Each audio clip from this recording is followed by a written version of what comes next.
பாத்திமாவே congratulation. ஆனா எனக்கு என்ன, நான் பொதுவாக நமக்கு யாராவது அல்வா கொடுத்தா நம்ம கோவம் வரும்.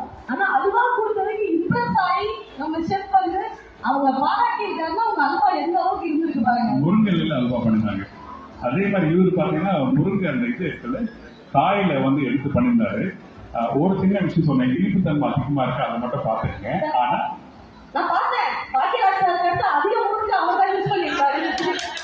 எல்லாத்தையும் முருங்கை அவர் யூஸ் பண்ணதுல நாட்டி செல்லுவா இருக்காரு. இருந்தாலும் கங்க்ராச்சுலேஷன். ஸோ அந்த டேஸ்ட் பார்த்தோம்னா இனிப்பு தன்மை அதிகமாக இருக்குது. அந்த கொஞ்சம் அதை மட்டும் பார்த்துருக்கேன். ஆனா அந்த முக்கியமான மெயின் இன்கிரீடியன்ஸ் நம்ம சாப்பிடும் போது இந்த இடத்துல பார்த்தீங்கன்னா அந்த செகண்டாக போடுற பொருள் வந்து மறைஞ்சிடும். அந்த மெயின் இன்கிரீடியன்ஸ் தெரியாது. ஆனால் நான் சாப்பிடும் போது அந்த முருங்கைக்காவோட டேஸ்ட், அந்த வாசனை நல்லா இருக்கு. வாசனை டேஸ்ட் ரொம்ப நல்லா இருக்கு. தேங்க்யூ.